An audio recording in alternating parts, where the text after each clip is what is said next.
प्रभु यीशु मसीह के मधुर और मीठे नाम में आप में से प्रत्येक को प्रेमी सलाम। Very good evening to one and all. आप सभी का हम स्वागत करते हैं एक बार फिर से क्राइस्ट सेंटर्ड इवेंजलिज्म सब्जेक्ट में, मतलब मसीही केंद्रित सुसमाचार प्रचार।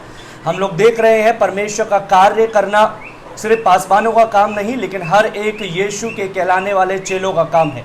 यदि आप अपने आप को यीशु का चेला कहते हैं, यदि आप एक नया जन्म प्राप्त किए हुए विश्वासी है, यदि आप यीशु के पीछे चलने वाला एक व्यक्ति है, तो आपका फर्ज है कि आप यीशु के कार्य को अपने जीवन से अंजाम दें।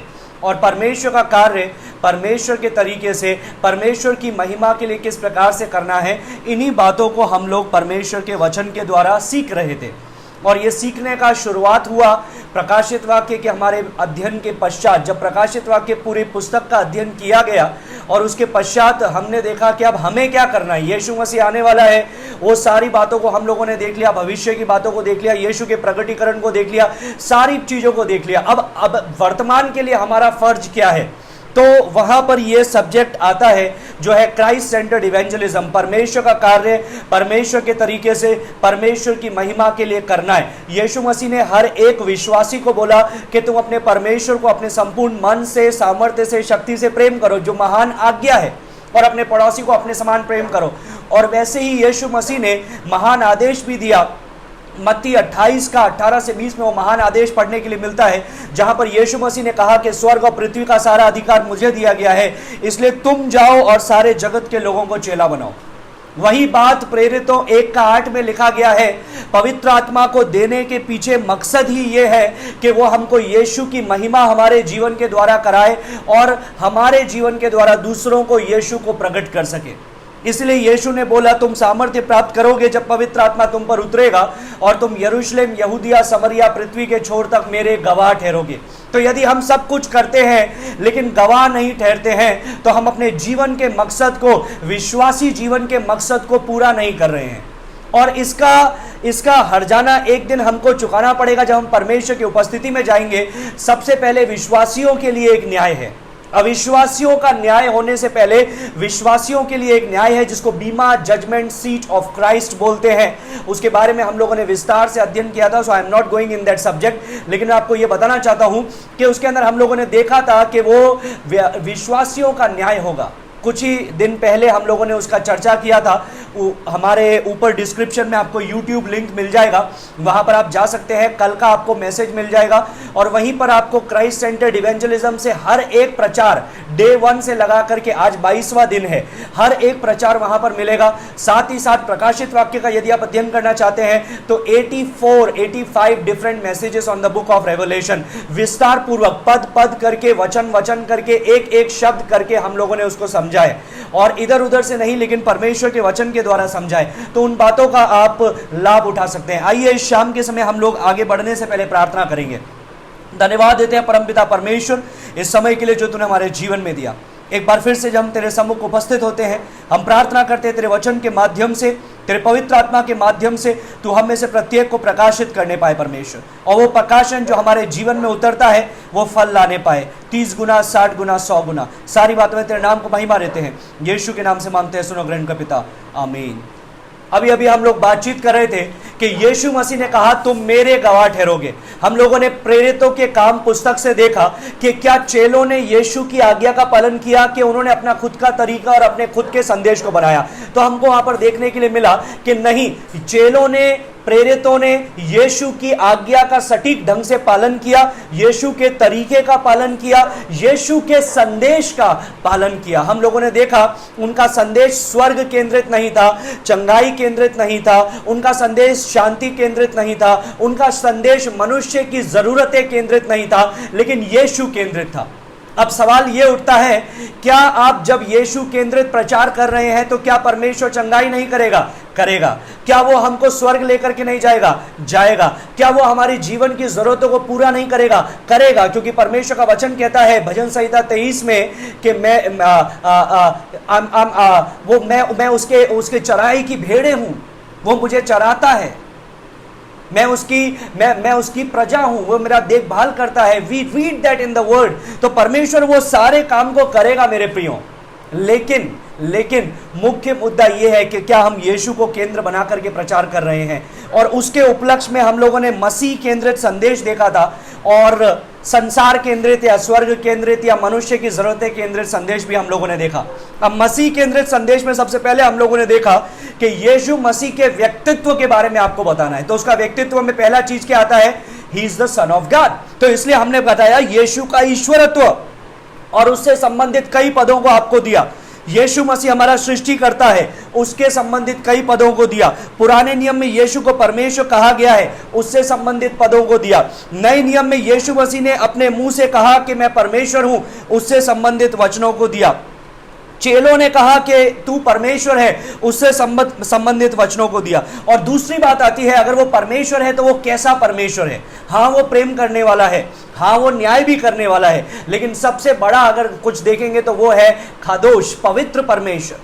पवित्र परमेश्वर, उसकी पवित्रता, और उसकी पवित्रता को हम लोगों ने जब देखा तो हम लोगों ने देखा उसकी पवित्रता के द्वारा 4 परिणाम होते हैं। पहला, क्योंकि वो पवित्र है इसलिए वो पाप से और पापी से घृणा करता है। दूसरा, क्योंकि वो पवित्र है इसलिए वो पाप का न्याय करता है। तीसरा, क्योंकि वो पवित्र है इसीलिए बिकॉज ही इज होली, क्योंकि वो पवित्र है इसीलिए हमारे अपराधों ने हमको परमेश्वर से अलग करके रख दिया है।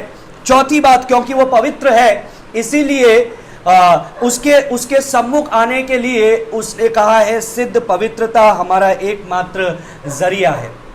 और फिर मैंने आपको बताया कि जो हमारे आप अपने आप से कोई भी पवित्र नहीं है। तीसरी चीज हम लोगों ने देखा द सिंफुलनेस ऑफ मैन, मनुष्य का पाप या मनुष्य की दुष्टता, और मैंने आपको उससे संबंधित कई वचनों को दिया। कल हम लोगों ने उसका चर्चा किया था, व्हाट इज सिन एक्चुअली। वचन के आधार पे पाप क्या है? पहला चीज, पाप अपने खुद के मार्ग पे जाना है। यही आदम ने किया, यही हवा ने किया, परमेश्वर के मार्ग को छोड़ करके अपने मार्ग पे चले गए। और यही यशायाह 53:6 बताता है कि हम सब के सब भेड़ों के समान अपने अपने मार्ग पे निकल गए, सब के सब भटक गए। दूसरा चीज पाप क्या है? पाप is sin is failure to meet God's perfect standard. परमेश्वर के जो सिद्ध स्तर है या सिद्धता को प्राप्त नहीं करना पाप है। परमेश्वर ने मनुष्य को सिद्ध बनाया लेकिन वो भ्रष्ट हो गया, तो वो सिद्धता तक नहीं पहुंचना, ये पाप है। तीसरा चीज मैंने आपको बताया था, failure to obey God's command perfectly. परमेश्वर की प्रतिज्ञाओं को 100% पालन ना करना पाप है। और चौथी बात मैंने आपको बताया था, failure to love God with all your heart, अपने पूरे हृदय से परमेश्वर को प्रेम ना करना पाप है। उसके पश्चात हम लोगों ने देखा कि सबने पाप किया, परमेश्वर की महिमा से रहित हो गए। हम लोगों ने देखा परमेश्वर का वचन कहता है कि जो व्यवस्था की कामों को ठीक रीति से नहीं मानता है वो शापित है। परमेश्वर का वचन ये भी कहता है सारी व्यवस्थाओं को माना, एक व्यवस्था को तोड़ दिया, so you are guilty of all, आपने सबको तोड़ दिया। तो अब सवाल ये उठता है कि हम बहुत ही बुरी परिस्थिति में हैं।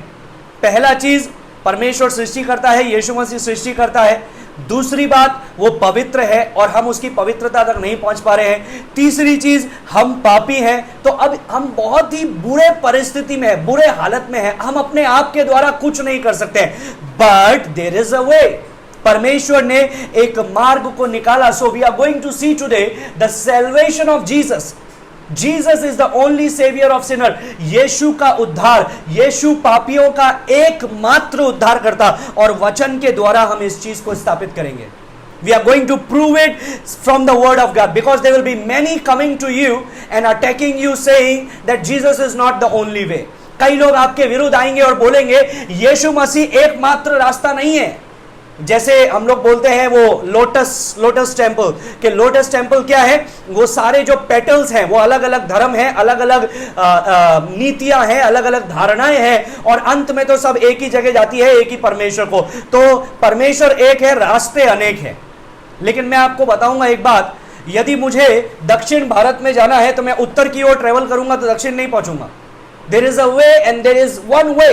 एक रास्ता है जिसके ऊपर मुझे लेना जरूरी है। अगर मैं बोलूंगा नहीं भाई मैं इस रास्ते से नहीं जाऊंगा, दुनिया गोल है, मैं दूसरी तरफ से जाऊंगा। हाँ, दुनियावी रीति से यह संभव हो सकता है, लेकिन परमेश्वर की रीति से यह संभव नहीं है। Jesus is the only way and the Bible makes it so clear. How? We are going to see that tonight. आज हम लोग देखेंगे कि कैसे। So there is a good news. The first thing, there is a good news, Jesus is the only saviour, यीशु मसीह एकमात्र उद्धार करता है, यह एक शुभ संदेश है। क्यों हम सुसमाचार बोलते हैं? Why do we call it gospel? Gospel का मतलब क्या होता है आपको पता है? गॉस्पल का मतलब होता है गुड न्यूज, शुभ संदेश, सुसमाचार। So what is the good news? Good news क्या है? गुड न्यूज ये है, there is a saviour, there is a redeemer and there is a deliverer. Good news ये है कि एक उद्धारकर्ता, छुटकारा देने वाला और बचाने वाला है, हमको उधर से निकालने वाला, उस पाप से निकालने वाला, उस आत्मिक मृत्यु से रक्षा करने वाला कोई है। कोई है जो हमको छुड़ाने के लिए, जिसने अपने प्राणों का बलिदान दिया। There is a good news, एक शुभ संदेश है। प्रेरितों के काम 4:12 जब हम लोग देखते हैं, परमेश्वर का वचन बोलता है, nor is there salvation in any other. वचन कहता है बहुत ही स्पष्ट रीति से, किसी दूसरे के द्वारा उद्धार नहीं है। No salvation by any other, किसी दूसरे के द्वारा उद्धार नहीं है। For there is no other name under heaven given among men by which we must be saved. वचन बहुत ही स्पष्ट रीति से कहता है, क्योंकि स्वर्ग के नीचे मनुष्य में और कोई दूसरा नाम नहीं दिया गया जिसके द्वारा हम उद्धार पा सके। Only Jesus can forgive the sin, only Jesus can save, only Jesus can change. Why, how, क्यों, कैसे? Because he died for us, he died for our punishment. हमारा बोझ, हमारा पाप अपने ऊपर लेकर के वो मारा गया, वो गाड़ा गया और वो तीसरे दिन जी उठा। When a person truly comprehend, जब एक व्यक्ति पूरी रीति से समझ जाता है कि यीशु मसीह परमेश्वर है, यीशु मसीह पवित्र है, वो स्वयं पापी है, तब ये शुभ संदेश उसके लिए शुभ संदेश बनता है। That there is a message, there is a good news, एक शुभ संदेश है। So my dear friends, the message of the cross is the only hope for salvation, redemption and deliverance. उद्धार, छुटकारे और बचाए जाने के लिए क्रूस का संदेश ही एकमात्र आशा है। No other hope. आपको याद है लाजरस 4 दिन हो गए थे मरा हुआ। कई धर्म गुरु वहां पर थे, कई धर्म के लोग वहां पर थे। Nothing happened. They were mourning, they were weeping because he was dead. लेकिन जब यीशु मसीह आया, परिस्थितियां बदल गई। क्यों? क्योंकि वो जीवन और पुनरुत्थान है।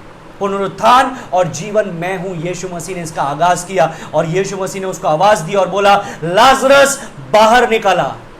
और उसकी आवाज में सामर्थ्य है मेरे प्रिय। He has power, he has authority in his word. उसके आवाज में अधिकार है, उसके आवाज में सामर्थ्य है और उद्धार, छुटकारा और बचाए जाने के लिए क्रूस का संदेश ही एकमात्र आशा है, एकमात्र आशा है।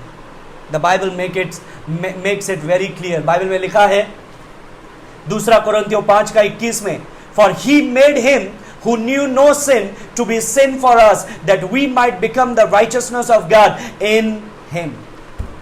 वचन कहता है कि जो पाप से अज्ञात था, who knew no sin, जो पाप से अनजान था, जो पाप से अज्ञात था, उसी को उसने हमारे लिए पाप ठहराया। पाप ठहराया। He became sin for us, not sinner. He never did any sin. उसने कभी कोई पाप नहीं किया। He didn't become sinner.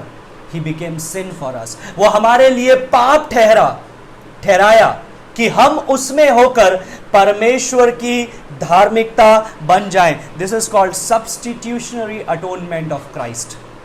यीशु मसीह की एवजीय प्रायश्चिती मृत्यु, हमारी एवज में प्रायश्चित की मृत्यु। He took our place. He died as me. We say no, justified in Christ. यीशु मसीह में धर्मी ठहराया गया। Justified in Christ. Justified को किसी ने इस प्रकार से बोला था, just as if I have never done sin. जैसे मैंने कभी पाप किया ही ना हो। उसने क्या किया? मेरे पापों को पूरी तरह से अपने ऊपर ले लिया। I am going to give you one example and then I am going to give you a quote. So look very carefully, बहुत गौर से देखिए। मैंने पहले भी एग्जाम्पल दिया होगा, but I want to give it again since we are on this verse, 2 Corinthians 5:21, and this is my favourite example. ये यीशु मसीह के बारे में जो यीशु मसीह ने आपके और मेरे लिए किया, वो बताने के लिए मेरा एक सबसे पसंदीदा उदाहरण है। So look here, look at me. This is the Bible, right? This is the word of God. ये परमेश्वर की व्यवस्था है, ये परमेश्वर का वचन है। परमेश्वर क्या है, परमेश्वर कैसा है, परमेश्वर की पवित्रता क्या है, इट इज हियर, यहां पर लिखी हुई है। सो परफेक्ट होलीनेस, हमने देखा था कि सिद्ध तरह से पवित्रता, सिद्ध पवित्रता। So this is God sinless son, for example, this is Bible, I know. लेकिन उदाहरण के तौर पे लीजिए कि यीशु मसीह ने जन्म लिया इस संसार में और उसने परमेश्वर की व्यवस्था को 100% पालन किया। His righteousness, that we might become righteousness of God in Jesus. So he lived a perfect life, a sinless life. Hebrews के अंदर, इब्रानियों के अंदर हम लोगों ने देखा sinless, निर्दोष, निष्कलंक, निष्कपट, परमेश्वर का मेमना, जो पाप से अनजान है, पाप से अज्ञात है, जो पापी नहीं बना लेकिन हमारे लिए पाप ठहरा। So this is God's son. एकदम सिद्धता के साथ में उसने एक एक परमेश्वर की आज्ञा का पालन किया। वचन में लिखा है, मैं आपको पढ़ के बताना चाहूंगा, मेरे साथ में निकालिएगा। इफिसियों की पत्री, इफिसियों की पत्री, सॉरी इफिसियों नहीं, फिलिपियों की पत्री, फिलिपियों 2:5, वहां पर ऐसा लिखा है, जैसा मसीह यीशु का स्वभाव था वैसा ही तुम्हारा भी स्वभाव हो, जिसने परमेश्वर के स्वरूप में होकर भी परमेश्वर के तुल्य होने को अपने वश में रखने की वस्तु ना समझा, वरन अपने आप को ऐसा शून्य कर दिया और दास का स्वरूप धारण किया और मनुष्य की समानता में हो गया, आपकी और मेरी समानता में, और मनुष्य के रूप में प्रकट होकर अपने आप को दीन किया और यहां तक आज्ञाकारी रहा कि मृत्यु, हां क्रूस की मृत्यु भी उसने सह ली। So he obeyed God perfectly without even breaking one command, one law of the Lord. परमेश्वर की एक भी व्यवस्था को तोड़े बगैर सिद्धता के साथ में, every word he spoke sinless, every deed he did sinless, every thought he thought sinless, every desires of his heart sinless. उसकी हर एक सोच, हर एक विचार, हर एक बोली, हर एक कार्य पाप रहित, दोष रहित, निष्कलंक, निष्कपट, एक दाग धब्बा नहीं है। As pure as the wool, ऊन के समान श्वेत। प्रकाशित वाक्य 1 अध्याय में यीशु का जब दर्शन यूहन्ना ने किया, उसने यीशु के बालों को देखा और ऊन के समान श्वेत थे, हिम के पाले के नाई वो श्वेत थे। वैसा यीशु का जीवन सिद्धता के साथ में परमेश्वर की आज्ञा को पालन किया। और ये है, this is a mouse, but let's assume, so let me come little bit here so that you can see it. Sorry for blocking the board. ये है हमारा जीवन, ये है आपका और मेरा जीवन, 100% sinful, 100% sinless. The life of Jesus, the life of you and me, 100% sinful.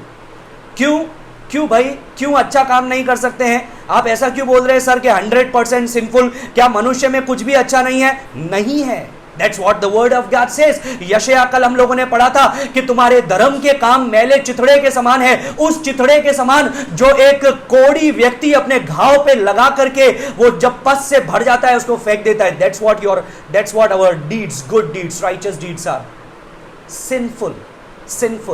Every thought of our heart, every inclination of our mind, हमारी सोच, हमारे विचार, हमारी बोली, हमारा कार्य पापी। अब मुझे बताइए, एक पापी को क्या सजा मिलनी चाहिए? ये पवित्र परमेश्वर है, ये पापी मनुष्य है, क्या सजा मिलनी चाहिए? परमेश्वर से दूर, नरक के अंदर, आग के अंदर। परमेश्वर मुझे वो सब नहीं दे रहा है, ये है उसकी करुणा। मैंने आपको जब करुणा और अनुग्रह समझाया था, मैंने आपको बताया था परमेश्वर मुझे वो सब बातें नहीं दे रहा है, ये है उसकी करुणा। और उसने क्या किया आपको पता है? उसने ये सब मेरी जो गुनाह थे उसकी सजा मुझे नहीं दी, लेकिन उसने क्या किया? He took his sinless son. परमेश्वर पिता ने अपने पाप रहित, दोष रहित, निष्कलंक, निष्कपट, निर्दोष पुत्र को इस संसार में भेजा और वो हमारे लिए पाप ठहरा। He took our sin. For the wages of sin is death. पाप की मजदूरी मृत्यु है। वो हमारे खातिर मारा गया। उसने हमारे पाप को, हमारी मृत्यु को, हमारे प्रकोप को अपने ऊपर ले लिया। और बाइबल में लिखा है कि 3 घंटे तक अंधकार रहा। वो अंधेरा किसको बताता है मेरे प्रियो? आपको याद है वो अंधकार पुराने नियम में हमको देखने के लिए मिलता है, जब मिस्र से हर एक पहलोटा मारा जा रहा था। वो अंधकार आपको याद है जब अब्राहम अपने पुत्र का बलिदान देने गया, इकलौते पुत्र का, जिसका परमेश्वर ने उसको बोला था बलिदान दे। परमेश्वर ने बोला मत कर, क्योंकि मैं तुझे एक मेढ़ा प्रबंध करूंगा। परमेश्वर ने एक मेढ़े का प्रबंध किया और वहां पर उसका नाम रखा गया याहवे ईरे, याहवे ईरे। मुस्लिम भाई बहन अभी भी बकरा ईद मनाते हैं और उसका मतलब यही है, वो इसी बात को मनाते हैं कि अब्राहम अपना पुत्र को बलिदान दे रहा था, लेकिन परमेश्वर ने एक मेढ़े का प्रबंध किया। लेकिन उन्होंने सचमुच में नहीं समझा कि वो मेढ़ा कौन है। वो परमेश्वर का पुत्र है जो इस संसार में आया, मेमना, निष्कलंक निर्दोष परमेश्वर का मेमना, और हमारे पाप को अपने ऊपर उठा लिया। Every deeds, every wrong thought, every wrong word, he took on himself. उसने वो सारी चीजों को अपने ऊपर ले लिया। हमको वो सजा से रहित कर दिया, हमको वो सजा नहीं दी, लेकिन वो सजा यीशु मसीह ने आपके और मेरे लिए सहन की। He cried, Father, forgive them, for they know not what they do. हे पिता, इन्हें क्षमा कर, ये नहीं जानते हैं कि ये क्या करते हैं। एली एली लमा सबक्तानी, हे मेरे परमेश्वर, तूने मुझे क्यों छोड़ दिया। Lord receive my spirit, father I give my spirit unto you. मैं अपने प्राण को, अपनी आत्मा को तेरे हाथ में दे देता हूं। And he said it is finished, सब कुछ पूरा हुआ। ही टुक ऑन हिमसेल्फ। मिस्र के पहलोटे मारे जा रहे थे। अभी जब अंधकार हुआ, परमेश्वर ने अपने पहलोटे का वध किया। वचन में लिखा है यशायाह 53 में कि उसको ये भाया कि उसने अपने पुत्र को हमारे पापों के लिए, अपराधों के लिए कुचल दिया। लेकिन हम लोग क्या उसको पद को उपयोग में लेते हैं? सिर्फ बीमारियों के लिए हम उस पद को उपयोग में लेते हैं, लेकिन उसकी गहराई को समझते ही नहीं है मेरे प्रियो। Jesus didn't die to make you well from your sickness. आपकी बीमारी चंगी हो जाए, क्या होगा? बीमारी चंगी होकर के जाएंगे तो नरक में। Jesus didn't died only for that. यीशु की मृत्यु से वो सारी चीजें भी आती है, but not for that. He died for your soul, for your spirit. वो हमारे लिए मारा गया, उसने हमारे अपराधों को अपने ऊपर ले लिया, वो मारा गया। वचन में क्या लिखा है? जो पाप से अज्ञात था उसी को उसने, यीशु को पिता ने हमारे लिए पाप ठहराया। यीशु को पिता ने आपके और मेरे लिए पाप ठहराया। Now the second thing we see from the word of God, परमेश्वर के वचन से दूसरी बात जो हम देखते हैं कि हम उसमें होकर परमेश्वर की धार्मिकता बन जाएं। यीशु मसीह ने क्या किया पता है? हमारे पापों को तो अपने ऊपर ले लिया, यह है अपनी उसकी करुणा। वो मारा गया, गाड़ा गया, लेकिन क्योंकि वो पाप रहित था, मृत्यु के बंधन उसको जकड़ नहीं सके, कब्र के बंधन उसे जकड़ नहीं सके, और वो तीसरे दिन मृत्यु को हरा करके, पाप को हरा करके वो जी उठा। और उसने क्या किया? अपनी धार्मिकता को मेरे जीवन में लागू कर दिया। अब वचन क्या कहता है? ठहराया कि हम उसमें होकर, यीशु मसीह में होकर परमेश्वर की धार्मिकता बन जाए। यीशु मसीह के बिना धार्मिकता संभव नहीं है मेरे प्रियो। और कोई नहीं है जो आपके पापों को लेकर के मारा गया, और कोई नहीं है जो गाड़ा गया, और कोई नहीं है जो तीसरे दिन जी उठा। यदि कोई है, और इतिहास गवाह है इस बात का, सिर्फ बाइबल नहीं इतिहास गवाह है कि यीशु मसीह मारा गया, गाड़ा गया और हालेलुया तीसरे दिन जी उठा। उसने अपनी धार्मिकता को मेरे जीवन में उंडेल दिया। अभी जब परमेश्वर पिता मुझे देख रहा है तो इस पापी राज को नहीं देख रहा है, वो उस राज को देख रहा है जो यीशु मसीह में धर्मी है। यीशु मसीह में धर्मी है। तो अब राज को कैसा जीवन बिताना है? जिसमें यीशु मसीह है उसको कैसा जीवन बिताना है? अनुग्रह हो गया, पाप चले गए, पाप का दंड चला गया, चलो मैं पहले का जीवन बिताता हूं, पाप का जीवन बिताता हूं। ऐसा कहने वाला व्यक्ति वो व्यक्ति है जिसने मन फिराव किया ही नहीं है, जिसने सिर्फ हाथ ऊंचा करके आगे आकर के प्रार्थना दोहराया है। पहले और बाद में same life, no difference. ADBC no difference. Before Christ he was like that, after Christ he is like that. पहले मसीह के आने से पहले भी वैसा, मसीह के आने के बाद भी वैसा। वो लोगों का उद्धार नहीं हुआ है, लेकिन यदि सचमुच में उद्धार हुआ है, so Christ will shine from your life. यीशु मसीह आपके जीवन से महिमा पाए, यीशु मसीह आपके जीवन के द्वारा महिमा उसको मिले। I hope you understand it. So let me give you a few statements on this. The Father poured out His just wrath on his sinless son, so he could pour out his mercy on a sinner like me. ये कहता है, पिता ने अपने निष्पाप पुत्र पर उसका न्यायोचित क्रोध उंडेल दिया ताकि वह मुझ जैसे पापी पर उसकी दया उंडेल सके। मेरे बदले का प्रकोप, मेरे बदले का क्रोध यीशु मसीह ने सहन किया और यीशु मसीह के बदले की दया वो मेरे जीवन में परमेश्वर पिता ने डाल दी। Second statement, the father treated Jesus as if he had lived my life so that he could treat me as if I had lived Jesus' life. पिता ने यीशु के साथ इस प्रकार व्यवहार किया जब वो क्रूस पर था कि मानो उसने मेरा जीवन जिया हो, मानो वो मैं हूं। इस प्रकार से पिता ने उसके ऊपर व्यवहार किया। कलवरी क्रूस पे वो मारा गया ताकि वो मेरे साथ ऐसा व्यवहार कर सके कि मानो मैंने यीशु का जीवन जिया। मैंने आपको बताया उसमें धार्मिकता, without Jesus no righteousness, with Jesus we are righteous. तीसरी बात, the father placed my many sins on Jesus' account and placed Jesus' righteousness on my account. Powerful statement. पिता ने मेरे सारे पापों का लेखा यीशु पर डाल दिया और यीशु की धार्मिकता को मेरे खाते में डाल दिया। मेरे सारे पापों का लेखा यीशु पर डाल दिया और यीशु मसीह की धार्मिकता को मेरे खाते में डाल दिया। रोमियो 5:8, क्योंकि पिता ने, परमेश्वर ने अपने प्रेम की भलाई इसी रीति से प्रकट की कि जब हम पापी थे यीशु मसीह हमारे लिए मारा गया। जब हम पापी थे यीशु मसीह हमारे लिए मारा गया। जब हम धर्मी थे, नहीं प्रियो, जब हम पापी थे वो हमारे लिए मारा गया। So this sinner must realise that Jesus Christ is the only one who can save them from their sins and from eternal Hellfire.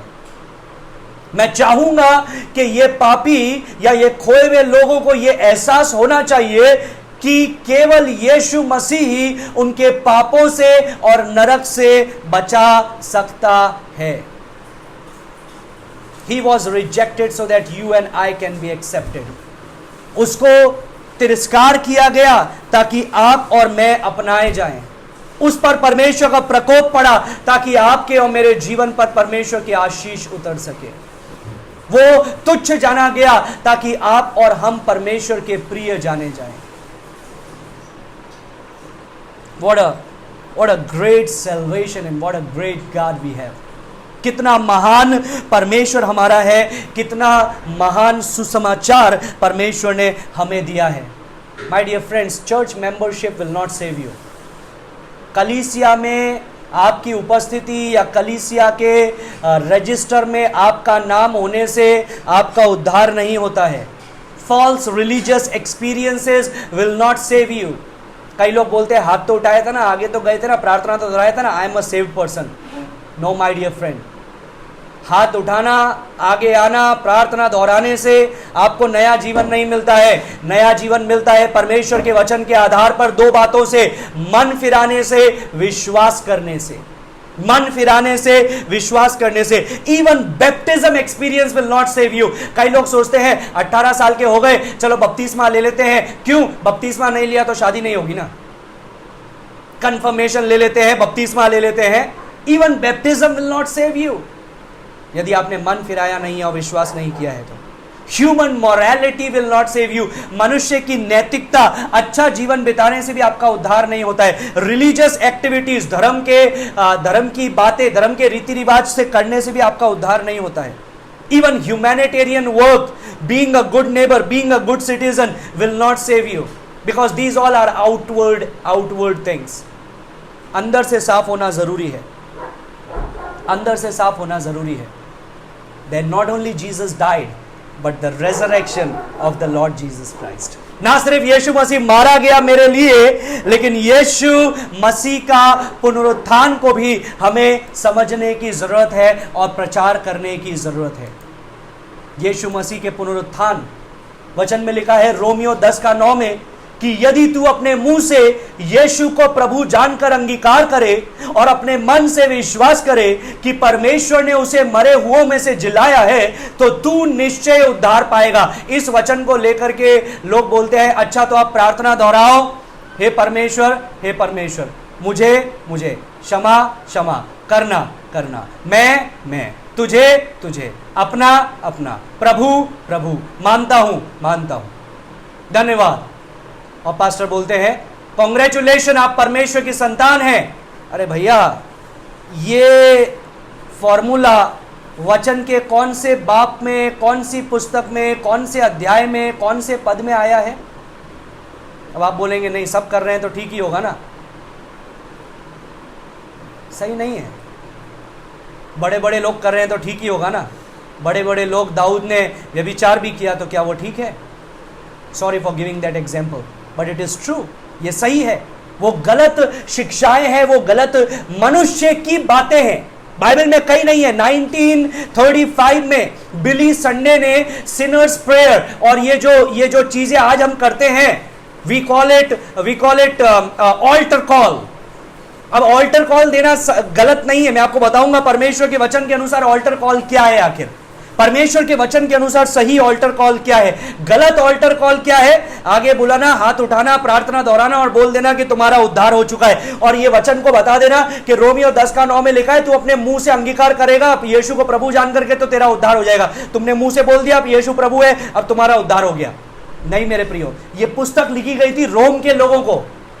और रोम में क्या चल रहा था? रोम में केसर को वे लोग प्रभु बोलते थे, केसर को वे लोग ईश्वर का दर्जा देते थे। और हर एक रोम के नागरिक को यह जरूरी था कि साल में एक बार he will take a pinch of incense, वो चुटकी भर इंसेंस मतलब चुटकी भर धूप को लेगा और फिर वो केसर के नाम पे उसको चढ़ाएगा और बोलेगा केसर ही प्रभु है, केसर ही प्रभु है, केसर ही प्रभु है। और ऐसा नहीं बोलना, किसी और को प्रभु बोलना, उसका मतलब है मौत की सजा। तो यीशु को प्रभु बोलना, इसका मतलब है मौत की सजा। तो पौलुस उसको बोल रहा है, कलीसिया को बोल रहा है कि ऐसे सिचुएशन में अपने जीवन को तुच्छ जान करके, अपने जीवन को न्यौछावर करके यीशु को ऊंचा उठाना, वही व्यक्ति का उद्धार सचमुच में हुआ है। उसी व्यक्ति का सचमुच में उद्धार हुआ है। My dear friends, remember this, इस बात को याद रखिए।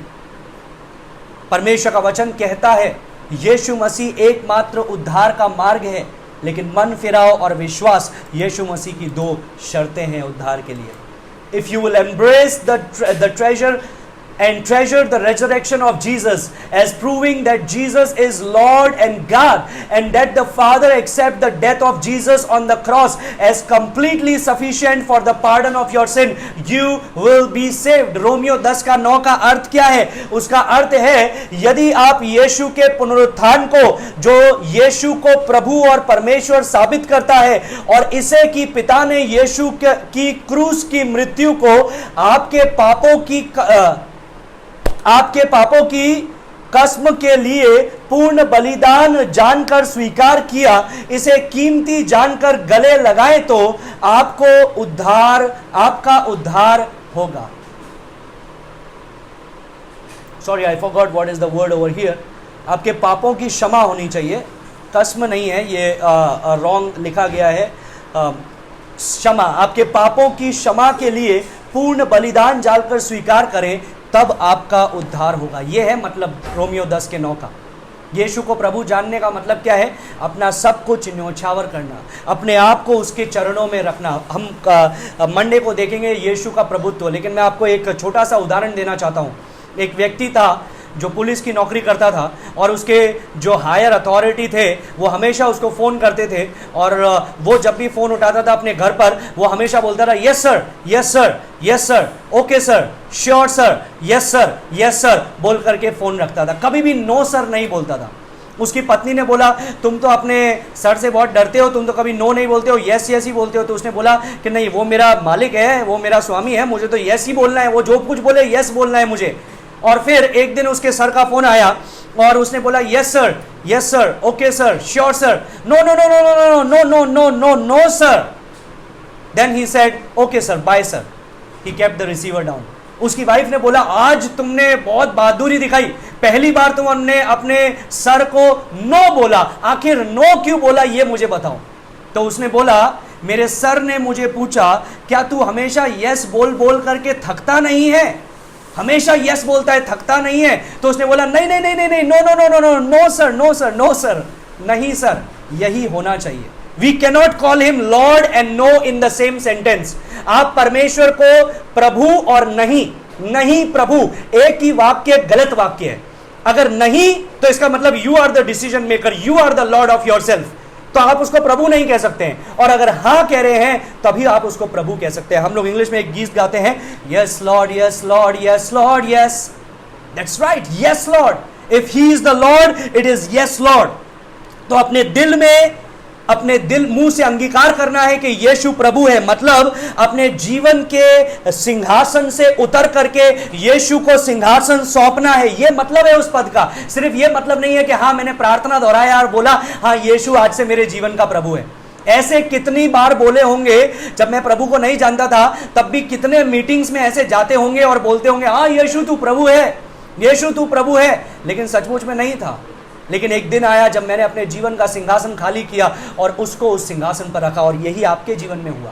जब नया जन्म हुआ, अपने आप का सिंहासन खाली किया और यीशु को सिंहासन पे रखा। And now it is not IAN, it is CHRISTIAN। अब हम क्रिश्चियन हैं, क्राइस्ट इन मी। पहले क्या था? No Christ, only IAN, I am nothing. लेकिन with Christ we are, God has made us valuable with Christ। So आइए हम लोग कुछ वचनों को परमेश्वर के वचन से देखेंगे। परमेश्वर का वचन कहता है, यूहन्ना 2:19 में लिखा है, यीशु मसीह ने कहा इस मंदिर को ढा दो, sorry for the wrong spelling, इस मंदिर को ढा दो और मैं इसे 3 दिन में खड़ा कर दूंगा। यीशु मसीह वो शारीरिक मंदिर के बारे में नहीं बोल रहा था, वो प्राकृतिक मंदिर के बारे में नहीं बोल रहा था। यीशु मसीह अपने शरीर के बारे में बोल रहा था कि इस मंदिर को ढा दो और मैं उसे 3 दिन में फिर से खड़ा कर दूंगा। That exactly what happened. प्रेरितों 2:24 में लिखा हुआ है, परंतु यीशु को परमेश्वर ने मृत्यु के बंधनों से छुड़ा करके जिलाया। God raised him up losing the pangs of death because it was not possible for him to be held by it. मृत्यु उसको रोक नहीं सकी। क्यों नहीं रोक सकी? मैंने आपको उसका कारण बताया था। पाप की सजा मृत्यु है, तो हम पापी हैं, मृत्यु पकड़ लेती है। यीशु पाप रहित है, हमारे लिए पाप ठहरा, हमारे पाप को अपने ऊपर लिया, हमारे लिए मारा गया। लेकिन क्योंकि वो पाप रहित मेमना है, मृत्यु उसको रोक नहीं सकी। वो तीसरे दिन जी उठा। परमेश्वर ने उसे मृत्यु के बंधनों से छुड़ा करके फिर से जिलाया। परमेश्वर का वचन कहता है प्रेरित 2:32 में, this Jesus God has raised up of which we are all witnesses. परमेश्वर का वचन कहता है इसी यीशु को परमेश्वर ने जिलाया जिसके हम सब गवाह हैं, जिसके हम सब गवाह हैं।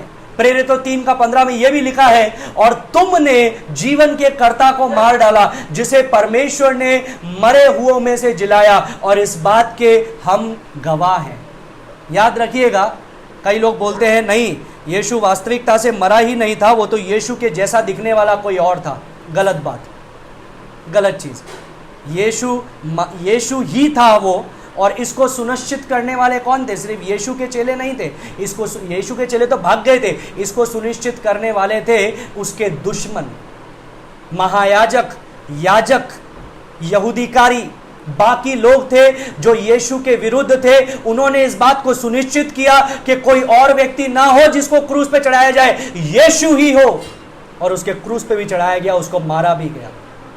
और वचन में यह भी लिखा है कि जब उसकी देह को मरने के पश्चात उसकी ये भी सुनिश्चित किया गया। कई लोग बोलते हैं नहीं यीशु मसीह एक्चुअली मरा नहीं था, वो तो लटकाया जरूर गया था लेकिन वो मरा नहीं रहा। ये भी गलत बात है, क्योंकि वचन में लिखा है कि वे लोग क्या करते थे, जब शाम होती थी और ये जो गुनेगार लटके हुए हैं सूली पर, यदि ये मरे नहीं हैं तो ये जो सैनिक होते थे ये क्या करते थे, उनकी पैर की हड्डी, जो घुटने की हड्डी है वो तोड़ देते थे। घुटने की हड्डी तोड़ने के बाद में क्या होता है, वो घुटने से जैसे तैसे सांस लेने के लिए ऊंचे उठते थे ना, तो घुटने की सहायता से ऊंचे उठ सकते थे। लेकिन घुटने की हड्डी तोड़ने का मतलब क्या है, अब वो लटक गए हैं, अब वो सांस भी नहीं ले पा रहे हैं, क्योंकि वो ऊंचे नहीं उठ पा रहे हैं, और क्या होगा, वो तड़प तड़प के मर जाएगा कुछ ही देर के अंदर, यदि वो मरा नहीं है तो। लेकिन जब वो यीशु मसीह के पास में आया घुटने तोड़ने के लिए, तो देखा कि यीशु मसीह तो मर चुका है, और इस बात को सुनिश्चित करने के लिए कि हाँ यीशु मसीह सचमुच में मरा है, उसने अपने भाले को लेकर के यीशु के पसली पर घोपा, और वहां से लहू और पानी एक साथ बाहर निकला। इसका मतलब he bleeded the last breath of the last drop of his blood. अपने लहू का आखिरी कतरा उसने हमारे लिए बहा दिया, कुछ भी नहीं छोड़ा। तो यीशु के शत्रुओं ने इस बात को सुनिश्चित किया, यीशु के चेलों ने नहीं। कई लोग बोलते हैं यीशु के चेलों ने बदल दिया, यीशु के चेले तो वहां पर थे ही नहीं। यीशु के चेले में से तो सब भाग गए थे, एक ही था जो उसके क्रूस तक वहां पर रहा था, और वो था यूहन्ना, जो सबसे छोटा चेला था। उसके अलावा कोई नहीं।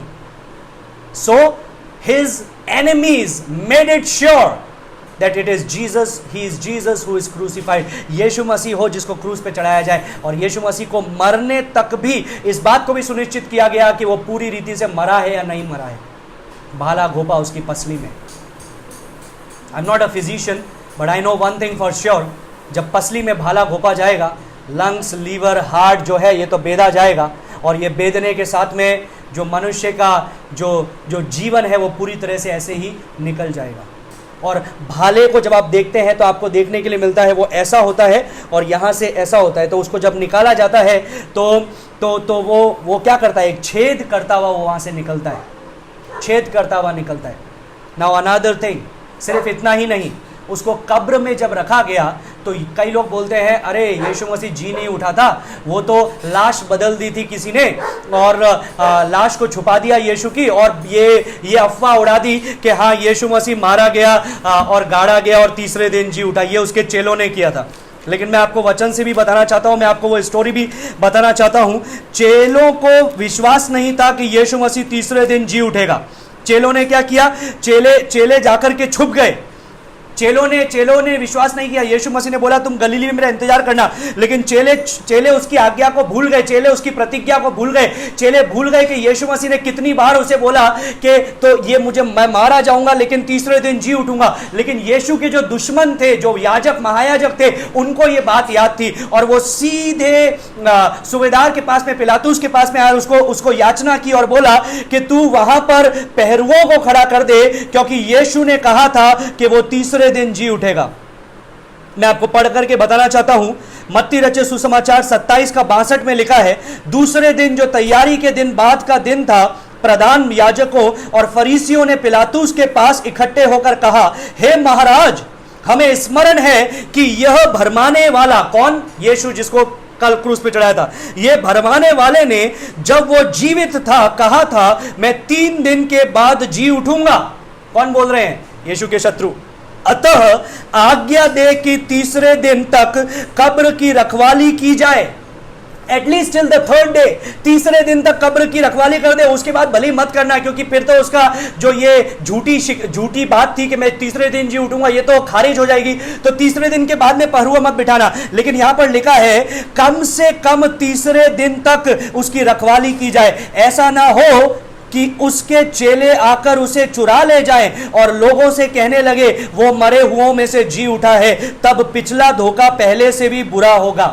पिलातुस ने उनसे कहा तुम्हारे पास पहरुए तो हैं, जाओ अपनी समझ के अनुसार रखवाली करो। अतः वे पहरुओं के साथ लेकर कब्र गए और पत्थर पर मोहर लगाकर कब्र की रखवाली की। तो पहला बड़ा पत्थर जो मृत्यु को सुनिश्चित करता है, उस पे रोम की मोहर जो इस बात को सुनिश्चित करता है कि इसको खोला नहीं जाना चाहिए, नहीं तो मौत की सजा होगी। और वहां पर पहरुए और सूबेदार को तैनात करना जो इस बात को सुनिश्चित करता है कि वहां पर गवाह हैं कि यीशु के शरीर को कोई लेकर के नहीं जाए। अभी क्या हुआ, 28वें अध्याय में लिखा है पहले पद में, शब्द के दिन के बाद सप्ताह के पहले दिन, संडे का दिन, पौ फटते ही मरियम मगदलीनी और दूसरी मरियम कब्र को देखने आई, और देखो एक ऐसा बड़ा भूकंप हुआ, क्योंकि प्रभु का एक दूत स्वर्ग से उतरा और पास आकर उसने पत्थर को लुढ़का दिया और उस पर बैठ गया। उसका रूप बिजली का सा और उसका वस्त्र पाले के समान उज्जवल था।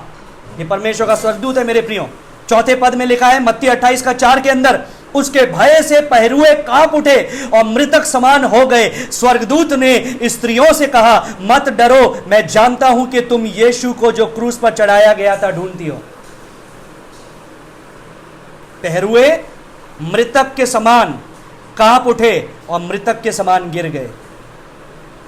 आगे जब हम लोग देखते हैं, यीशु मसीह का वचन कहता है 6 पद, वो यहां नहीं है। कौन बोल रहा है? स्वर्गदूत मरियम से बोल रहा है और उन स्त्रियों से बोल रहा है कि यीशु यहां नहीं है, परंतु अपने वचन के अनुसार जी उठा है। अपने वचन के अनुसार वो जी उठा है। जैसा उसने कहा था वैसा ही हुआ। मेरे प्रियो, एक एक वचन सटीक ढंग से पूरा होता है। जैसा उसने कहा वैसा ही अपने वचन के अनुसार जी उठा है। आओ ये स्थान देखो जहां प्रभु पड़ा था। Means make it sure for yourself, remember his word and now see the grave. तुम परमेश्वर के वचन को याद रखो और सबूत भी देख लो कि यहां पर प्रभु नहीं है। और शीघ्र जाकर उसके चेलों से कहो कि वो मृतकों में से जी उठा है और वो तुमसे पहले गलीली को जाता है, वहां उसका दर्शन पाओगे। देखो, मैंने तुमसे कह दिया। वे भय और बड़े आनंद के साथ कब्र से शीघ्र लौटकर उसके चेलों को समाचार देने के लिए दौड़ गई। तब यीशु उन्हें मिला और कहा, सलाम, शालोम अलैकुम, शालोम अलैकुम, शांति रहे, सलामती रहे। उन्होंने पास आकर उसके पांव पकड़कर उसको दंडवत किया। तब यीशु ने उनसे कहा, मत डरो, मेरे भाइयों से जाकर कहो कि गलीली को चले जाए, वहां मुझे देखेंगे। फिर से गलीली, क्योंकि यीशु मसीह ने ऐसा बोला था। अभी सुनिए पहरुओं का क्या हुआ, सुनिए 11वें पद में लिखा है, वे जा ही रही थी कि पहरुओं में से कुछ ने नगर में आकर पूरा हाल प्रधान याजकों से कह सुनाया। अब प्रधान याजकों को सच्चाई पता चल गई, लेकिन उन्होंने क्या किया? वो परमेश्वर के विरुद्ध है मेरे प्रियो, इसलिए उन्होंने सच्चाई को अपने झूठ से दबा दिया। और क्या झूठ था? 12वें पद में लिखा है, तब उन्होंने पुरनियों के साथ इकट्ठे होकर सम्मति की। पुरनी, शास्त्री, the educated folks, the religious folks, the self righteous people of Jesus days, they all get together. वे सब इकट्ठे हुए, सम्मति की और सिपाहियों को बहुत चांदी देकर के कहा। क्या कहा? अब सुनिए, कहानी यहां चालू होती है। यह कहना कि रात को जब हम सो रहे थे तो उसके चेले पास आकर उसे चुरा ले गए, और यदि यह बात हाकिम के कान तक पहुंचेगी तो हम उसे समझा लेंगे और तुम्हें जोखिम से बचा लेंगे। अतः उन्होंने रुपये लेकर जैसा सिखाए गए थे वैसा ही किया। यह बात आज तक यहूदियों में प्रचलित है कि यीशु मसीह जी नहीं उठाए, उसका शरीर उसके चेले लेकर के चले गए और ये बोल दिया कि यीशु मसीह जी उठाए। लेकिन नहीं मेरे प्रियो, वचन में बार बार लिखा है, हम उसके गवाह थे। 500 से भी ज़्यादा लोगों को एक बार में वो दिखाई दिया।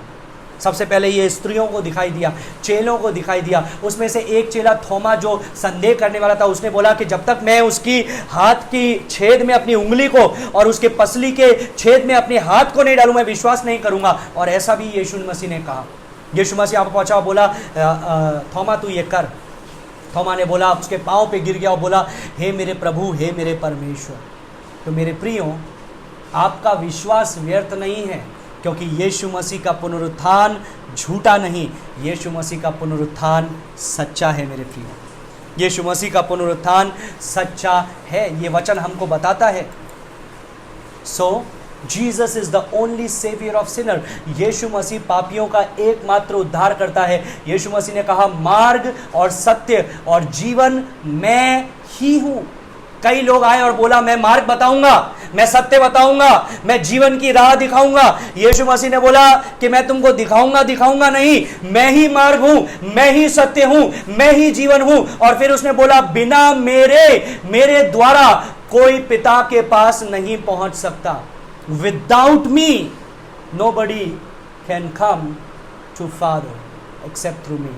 मेरे बिना कोई पिता तक नहीं पहुंच सकता। Now this leads to an essential truth. ये बात जो अभी हम लोगों ने देखा कि यीशु मसीह मारा गया, गाड़ा गया, तीसरे दिन जी उठा, यह एक अनिवार्य सत्य की ओर हमें ले जाता है। वो अनिवार्य सत्य क्या है, कल हम लोग देखेंगे। यहां पर मत्ती 28 को मैं पूरा कंप्लीट पढ़ के खत्म करना चाहूंगा। 16वें पद में लिखा है, 11 चेले गलील में उस पहाड़ पर गए जिसे यीशु ने उन्हें बताया था। उन्होंने उसके दर्शन पाकर उसे प्रणाम किया, पर किसी किसी को संदेह हुआ। किसको? थोमा को।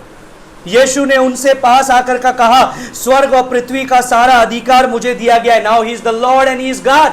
वो प्रभु है, वो परमेश्वर है। इसलिए तुम जाओ और सब जातियों के लोगों को चेला बनाओ और उन्हें पिता और पुत्र और पवित्र आत्मा के नाम से बपतिस्मा दो और उन्हें सब बातें जो मैंने तुम्हें आज्ञा दी है मानना सिखाओ, और देखो मैं जगत के अंत तक सदा तुम्हारे संग हूं।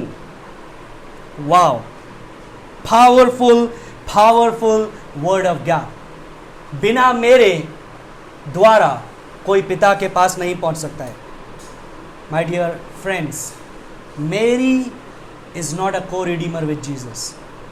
मेरे कैथलिक मित्रों को बोलना चाहूंगा, मरियम यीशु के संग छुटकारा देने वाली या उद्धार करने वाली नहीं है। मरियम ने स्वयं ने जब उसको पता चला कि यीशु उसके गर्भ में है, वचन कहता है she sang a song, we call it magnificat। हम उसको मैग्निफिकेट बोलते हैं। और वो क्या गीत है? उसने स्वयं ने बोला यीशु को कि हे मेरे प्रभु, हे मेरे उद्धार करता। उसको खुद को उद्धार की जरूरत थी। She was not sinless. एक ही मध्यस्थता है, एक ही बीचवाही करने वाला है, एक ही जरिया है जिसके जो सत्य है, जीवन है, और वो है यीशु मसीह। लूक 1:46-47, लूका 1 का 46-47 में मरियम ने स्वयं ने कहा। क्या कहा? ये मरियम की जुबान में आपको बताता हूं। लूका 1 का 46 और 47, मरियम ने कहा, तब मरियम ने कहा, जो मरियम का स्तुति गान है मैग्निफिकेट, मेरे प्राण प्रभु की बड़ाई करता है और मेरी आत्मा मेरे उद्धार करने वाले परमेश्वर से आनंदित हुई। मेरे उद्धार करने वाले परमेश्वर से आनंदित हुई। Even she needs a savior। उसको भी एक उद्धारकर्ता की जरूरत थी। Jesus is the only way, he is the only truth and he is the only life। वो एकमात्र जीवन, एकमात्र मार्ग, एकमात्र सच्चाई है। नीति वचन 14 का 12 में लिखा है, there is a way that seems right to man but in the end it leads to destruction। मैं उसको हिंदी में पढ़ करके अंत करना चाहूंगा। नीति वचन Proverbs chapter 14 verse 12, नीति वचन 14 का 12 में लिखा है, ऐसा मार्ग है जो मनुष्य को ठीक जान पड़ता है। लोगों को लगता है मेरा रास्ता भी सही है, मेरा मार्ग भी सही है। ऐसा मार्ग है जो लोगों को सही लगता है, सही जान पड़ता है, मनुष्य को ठीक जान पड़ता है, परंतु उसके अंत में मृत्यु ही मिलती है। नाउ लास्टली, अंतिम में एक सवाल आपसे, केन का बलिदान क्यों अस्वीकार किया गया और हाबेल का बलिदान स्वीकार किया गया? ऐसा क्यों? वाई? केन ने अपनी भूमि की उपज लेकर के आया, हाबेल ने जो मेमना था, लहू का बलिदान था, उसको लेकर के आया। हाबेल का बलिदान स्वीकार हुआ, केन का बलिदान स्वीकार नहीं हुआ। केन अपने भाई को जाकर के मार देता है। क्यों? और जब परमेश्वर से पूछता है कि why are you so downcast, तू इतना उदास क्यों है? क्या तू सही कार्य करता तो तू स्वीकार नहीं किया जाता? तो सही कार्य क्या था मेरे प्रियो? उसका अस्वीकार होने का कारण क्या था? इब्रानी की पुस्तक पत्री में लिखा है, without blood there is no forgiveness of sin, no redemption. बिना लहू बहाए छुटकारा, क्षमा, उद्धार, मुक्ति संभव नहीं है। ये परमेश्वर का मार्ग है, ये परमेश्वर का मार्ग है। अपने तरीके से नहीं होगा, परमेश्वर के तरीके से ही पालन करना पड़ेगा, परमेश्वर की महिमा के लिए करना पड़ेगा, उसके कार्य के अनुसार करना पड़ेगा। ये केन और हाबेल को मैं आपको उसका कारण बताता हूँ जो मुझे सही लगता है, मेरा अनुमान है, लेकिन जब मैं बाइबल का पूरा वचन को पढ़ता हूँ तो मुझे लगता है कि ये सही है। केन जो था और हाबेल जो था, उनको बलिदान देने के लिए आखिर सिखाया किसने? ऑब्वियसली उनके पिता ने सिखाया होगा। हमको जो भी यीशु के बारे में सिखाया है, हमारे माँ बाप ने तो सबसे पहले सिखाया है, वही तो हमारे सबसे पहले गुरु हैं।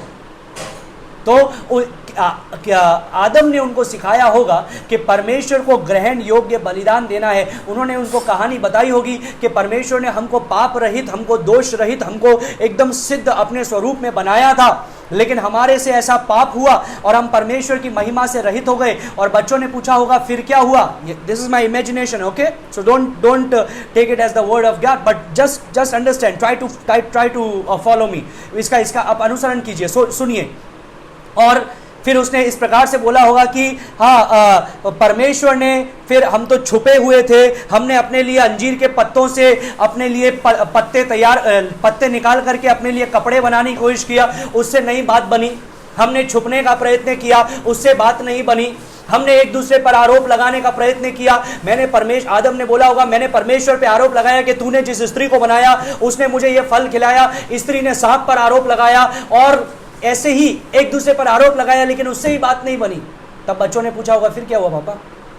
तो उन्होंने बोला होगा कि फिर परमेश्वर ने एक निष्कलंक निर्दोष को हमारे लिए वध किया और उसके चमड़े के कपड़े हमें पहनाए गए, फिर हम परमेश्वर के सामने आए।